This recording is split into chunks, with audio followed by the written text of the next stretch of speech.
Hello, good morning. कैसे हो आप लोग? मैं ठीक हूँ। आप लोग भी अच्छे होंगे, स्वस्थ होंगे, मस्त होंगे और अच्छे अच्छे कार्यों में आप लोग व्यस्त होंगे। आप लोगों का अपना चैनल ब्लॉगर रीता में आप लोगों का बहुत बहुत बहुत स्वागत है। Welcome back to my channel blogger Rita. तो गाइज़, अभी हम बाहर में सभी पेड़ पौधा सब में जितने जगह के पेड़ पौधे हैं और बाहर में भी हमने हर जगह पानी दे दिया है। और यहाँ पर अगर आपको टाइम नहीं है बाहर में धुलाई करने का, तो आप जो ये मेन गेट होता है उसमें ज़रूर आप लोग धुलाई किया करें, क्योंकि यहीं से लक्ष्मी माता अंदर आती है। तो बाहर का मेन गेट में तो ज़रूर पानी डालें। अगर पानी की दिक्कत है तो थोड़ा बहुत पानी का छिड़काव भी कर दें मेन गेट पर। और यहाँ पे मेरा थोड़ा छोटा मोटा बगीचा है जिसमें कुछ यूज़फुल सामान लगाए हुए हैं, तो उसमें भी हम पानी दे देते हैं। और मतलब पेड़ पौधे भी लगते हैं जिससे प्यासे रहते हैं। अगर पेड़ पौधा में अगर आप पानी दे दो तो एकदम बिल्कुल पेड़ पौधा भी आपको ना हंसता हुआ खिलता हुआ नज़र लगता है। और पेड़ में पानी दे देने वाले में हरी हरी लगती है पेड़। जो कि हमारा मोटर का लेवल अभी बहुत ज़्यादा डाउन हो गया है, वाटर लेवल बहुत डाउन हो गया, लेकिन फिर भी हम ये पेड़ पौधे में पानी बिना दिए नहीं रह सकते हैं। और बाहर में ये मेन गेट को हम ज़रूर से ज़रूर धुलाई करते हैं। और आप लोग भी क्या कीजिए, और हर जगह हमने धुलाई उलाई करने के बाद कूलर में भी पानी लगा दिए हैं। और यहाँ पर हम मोटर चालू कर देते हैं, क्योंकि यहाँ पर लाइट की कोई भरोसा नहीं है। और ऐसे भी हमारा मोटर भी थोड़ा सा ना बताएं ना आप लोगों को, जो वाटर लेवल कम हो गई है, तो वहाँ पर हमारी मोटर चल रही है और हमारी झाड़ू लग गई है। और उसके बाद रात में ये राशन आया था। और ये महंगाई में हम लोग मिडिल क्लास तो बिल्कुल ही परेशान हिल जाते हैं हम लोग। इतनी महंगाई बढ़ गई है, इतनी महंगाई बढ़ गई है, सामान कुछ नहीं रहता है और बिल इतनी लंबी चौड़ी आती है जो एकदम लगता है जैसे भैया कितना, मतलब हम लोग कैसे मिडिल क्लास के आदमी कैसे ज़िंदा रहेंगे। इतनी महंगाई बढ़ रही है, हम लोग को इसी में जितना बजट रहता है उसी में हम लोगों को सिमट के रहना पड़ता है। और कुछ सामान ऐसा होता है जिसे मंगाना बहुत ही ज़्यादा ज़रूरी होता है। तो रात में गाइस ये हमारी सामान सब आ गई राशन का। ऐसे तो 5-6 तक आ जाती थी, लेकिन माँ लोग नहीं थी, हस्बैंड नहीं थे, तो मतलब काम चल रहा था। लेकिन फिर हम सोचे नहीं, सामान सब मंगा लेते हैं, बहुत ज़्यादा लेट हो जाएगा। अभी उन लोगों का आने का कोई ये नहीं है, पता नहीं कब तक वो लोग आएंगे। तो गाइस यही हमारा सामान है। और ये मैं सारा सामान पहले यहाँ पर निकाल लिए हैं, और इतना सामान तो अलमीरा पर नहीं रख पाते।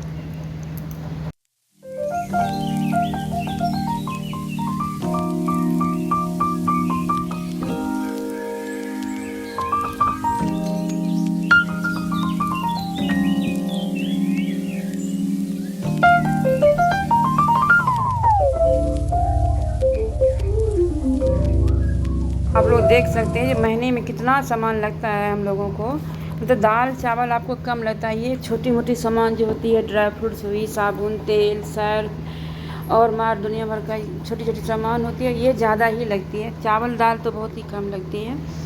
और तेल सभी बहुत ज़्यादा महंगी हो गई है। तो यही हम सोच रहे हैं जो हम मिडिल क्लास लोगों का क्या हाल हो रहा होगा, कैसे मिडिल क्लास के लोग हैं जो हमसे भी ज़्यादा नीचे हो, कैसे उनकी ज़िंदगी चल रही होगी। इतना महंगाई बढ़ गई है, सरकार ने इतना महंगाई बढ़ा दिए हैं। और लेकिन हम लोगों को जो ज़रूरत की है वो चीज़ हम लोगों को करना पड़ता है। तो सारे सामान का भी हम डब्बा में रख लेते हैं। हर चीज़ को हम डब्बा में नहीं रखते हैं। जो छोटी छोटी मेरी पाउच है ना, उसको हम एक डब्बा में, जैसे आपको थोड़ा सा छोला है, काला चना है, मूंग है, साबुत मूंग है, ये छोटी छोटी पाउच है, उस सबको हम एक, ये जो डब्बा आप देख रहे हैं लाल रंग का ढक्कन लगा, उसमें सबको हम रख लिए हैं। उससे क्या होता है, एक जगह रहती है, जब जिसकी ज़रूरत पड़े बस अपन डिब्बा उतारो और निकाल लो। और ये मखाना है, मखाना भी हम रख दिए हैं। और मखाना भी हमें आपको 200-250 ग्राम लग जाती है मखाना, क्योंकि माँ मखाना ही खाती है सुबह में। मखाना का हम खीर बना के उनको देते हैं खाने के लिए। और आप लोग बताना आप लोगों का सामान आया कि नहीं आया महीने भर का। और इकट्ठा मंगा लेते, इससे क्या होता है ना, इकट्ठा सामान मांगने से क्या आता है, बजट आपको समझ में आ जाता है। नहीं तो कुछ मंगाते रहो, फिर ख़त्म हुआ, फिर इसमें कुछ समझ में भी नहीं आता कितना खर्चा हुआ। और ये कम से कम इससे ये होता है जो राशन से निश्चिंत हो गया। बस सारा सामान सबसे पहले हम सब वर्कर को पैसा देते हैं, उसके बाद हम राशन मंगाते हैं, फिर पहले जितने देने लेने वाले का है सबको देते हैं, उसके बाद ही कोई अगर एक्स्ट्रा काम है तो करते हैं। ये नहीं जो पहले सैलरी आई तो पहले एक्स्ट्रा काम ही कर लिए फिर बाद। नहीं, मेरी ये आदत है। उधारी हमें बिल्कुल ही पसंद नहीं है, यहाँ तक कि 5-10 रुपये की भी उधारी होती है हमें बहुत ज़्यादा ही उलझन लगती है। और हमने कभी किया नहीं तो हमें अच्छा नहीं लगता। बहुत लोग तो उधारी कर भी लेते हैं, बहुत लोग तो ऐसा भी करते हैं महीने दिन खाने के बाद उसके बाद देते हैं पैसा। लेकिन हमें ये पता नहीं, हमें ये अच्छा नहीं लगता। पहले हम सासू माँ लोग भी ऐसे ही करती थी, थोड़ा थोड़ा सामान लाती थी और फिर जब खपत होता था फिर लाती थी। लेकिन जब से हम आए हैं शादी करके, तब से हम यही अपना ये रूल लगा दिए हैं, इकट्ठा ही सामान ले आइए आप लोग। उससे क्या होगा, आप लोगों को पूरे महीने में टेंशन भी नहीं रहेगी, ये घटा वो घटा वो घटा। एक अंदाज़ कर लीजिए तो कितना सामान क्या लगता है, फिर हम एक अंदाज़ करके बता दिए लोगों को, तो उसी हिसाब से हम लिस्ट बना देते हैं और दुकान वाले को, अब तो दुकान वाले को भेज देते हैं। अब तो शादी के बहुत दिन हो गए, अब शादी के तो सालों हो गए, तो अब तो थोड़ा सा अब तो अपना आश्रम हम खुद ही संभालने लगे। नहीं तो जब शुरू में आए थे तो सासू माँ का ही आश्रम था, उन्हीं के आश्रम में मतलब हम सिर्फ करते थे, सब कुछ उन्हीं के हिसाब से होता था। लेकिन अब ऐसा नहीं है, अब सब मेरे ही हिसाब से होता है, जिसमें हमको सुविधा लगता है हम वही करते हैं। वो भी क्यों नहीं, अब इतने सालों के बाद शादी की इतनी साल हो गई, अब क्या अब तो हम लोग नए हैं नहीं, अब तो हम लोग के घर बस गई है और दुख सुख सब में हम लोग जीने की हम लोग की आदत हो गई है। नहीं तो हम लोग मायके में तो सिर्फ सुख में ही जीना सीखे हैं, दुख में तो जीना सीखे ही नहीं। लेकिन शादी होने के बाद ससुराल एक ऐसी जगह होती है जहाँ पर आपको दुख सुख सब में जीना पड़ता है।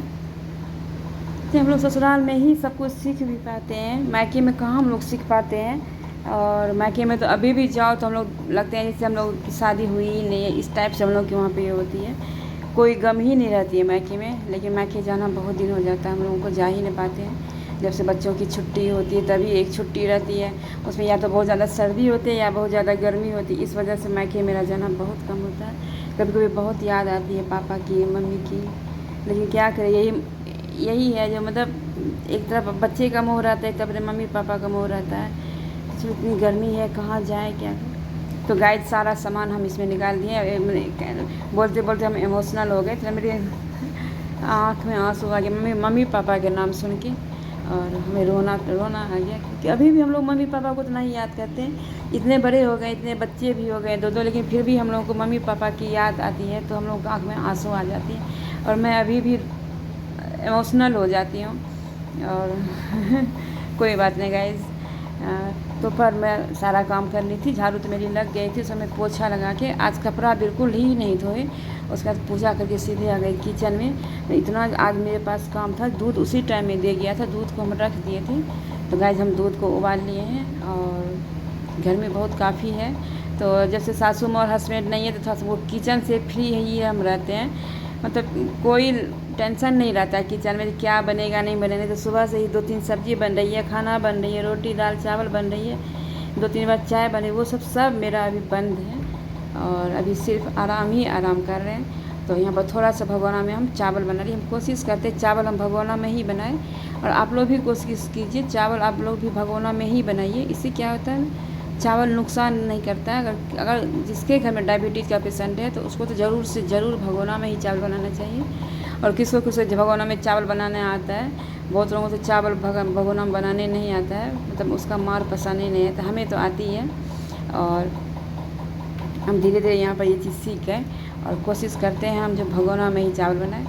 और आप लोगों को बताते हैं जो एक नया ढाबा यहीं पे ओपनिंग हुआ है और वो हम लोगों को कार्ड दे गया था। तो कार्ड देने का मतलब है जो कुछ वहाँ से शॉपिंग करो, तो वहीं से हम लोगों ने जा तो नहीं पाए क्योंकि घर में कोई नहीं था, तो हमने वहीं से अपने लिए ऑर्डर कर दिए।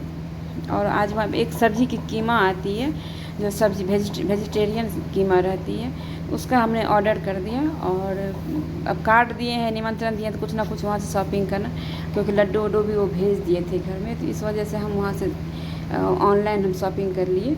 और वो कीमा तो वही आने वाला है। और हम लोग तो होता ही जब कोई खाना बना दे गर्मी में, और गर्मी में अगर आपको खाना ना बनाए तो कैसा लगता है आपको। हमें तो बहुत ही अच्छा मतलब आराम लगता है, किचन में ना जाना पड़े, भले हम लिक्विड पी के रह लें, लेकिन किचन में जाना बहुत ज़्यादा ही उलझन लगती है। लेकिन अभी तो बोल ले रहे हैं, लेकिन जब सासू माँ रहेंगी तब तो भैया मजबूरी में मुझे जाना ही जाना पड़ेगा और बनाना ही पड़ेगा। आपको गर्मी लगे या ठंडी लगे, आपको जो ड्यूटी है सुबह 6 बजे से लेके 12 बजे रात तक मेरी ड्यूटी चलती रहती है। अभी बिल्कुल रिलैक्स मूड में है। और क्या आप लोगों को कभी ऐसा मौका लगा है हस्बैंड भी नहीं है, सास भी नहीं है? किसी किसी घर में होता है ना, सास करी है तो हस्बैंड सही है, अगर हस्बैंड सही है तो सास करी है, तो यही वाला हाल है। अगर सास सही है तो सास का रोल हस्बैंड ही निभाते हैं। और हस्बैंड तो हस्बैंड ही होते हैं। तो अभी हम बहुत रिलैक्स मोड में हैं, जब मन तब काम शुरू करते हैं, जब मन तब बस डेली रूटीन तो टाइम पे ही कर लेते हैं। किचन का काम जब मन तब शुरू करते हैं। आज आप लोगों को बताएं, आज हम चाय भी नहीं बनाए, इतनी ज़्यादा हमें गर्मी लग रही थी, बहुत ज़्यादा गर्मी है यार यूपी में, बहुत ज़्यादा। और यही हमारी ऑर्डर आ गई। और अगर आप लोग कानपुर से हो तो आप लोग ज़रूर इस ढाबे का खाना बहुत ही अच्छा था, हम खाएँ, बहुत अच्छा इसका कीमत था। और या तो भी नया है इसीलिए बहुत टेस्टी था, ज़्यादा स्पाइसी भी नहीं था, मिर्च वगैरह भी बहुत कम था। और ये देखिए ये कीमा लग रहा है जैसे नॉन वेज है, नॉन वेज नहीं है, ये वेजिटेरियन कीमा है, इसलिए हमें लग रहा है कटहल उठल का था। वो पता नहीं चला, कटहल और बंदा गोभी का था। और खाने में गाइस बहुत टेस्टी लगा। तो हमारा आज का ब्लॉग यही है, यहाँ पर हम अपना ब्लॉग अब एंड करेंगे। कैसा लगा हमारा आज का ये ब्लॉग, तो प्लीज़ हमें कमेंट करके ज़रूर बताइएगा। पसंद आए तो लाइक शेयर और सब्सक्राइब ज़रूर कीजिएगा। और फिर से हम बोलते हैं आप लोगों को, आप लोग हमारे चैनल को सपोर्ट कीजिए। और ये 2 डब्बा मंगाई थी, तो उसको एक से नहीं होगा तो 2 डब्बा मंगवा ली थी, लेकिन एक में ही बहुत ज़्यादा, हम लोग ज़्यादा खा ही नहीं पाते, ट्विंकल भी बहुत कम खाती है, तो वो हमें 2 दिन लगता है खाना पड़ेगा। और हमें आप लोग सपोर्ट करें, मेरे चैनल को आप लोग सपोर्ट करें, मेरी ब्लॉग को आप लोग फुल वॉच करें। अगर हमारी ब्लॉग आप लोगों को पसंद आए तो आप लोग एक दूसरे से शेयर भी कर सकते हैं, लाइक करना बिल्कुल ना भूलें। और सब्सक्राइब तो ज़रूर से ज़रूर कीजिए, और एक कमेंट ज़रूर पास कर दीजिए, जिससे कमेंट पढ़ने से हमें इतना अच्छा लगता है, कमेंट का हमें रिप्लाई देने में इतना अच्छा लगता है। तो प्लीज़ आप लोगों से रिक्वेस्ट है, जो अगर आप लोगों को मेरी वीडियो पसंद आए, नहीं आए तो भी कमेंट करिए, अच्छा पसंद आए तो भी आप लोग कमेंट कीजिए। तो फिर मिलते हैं अगले ब्लॉग में, तब तक के लिए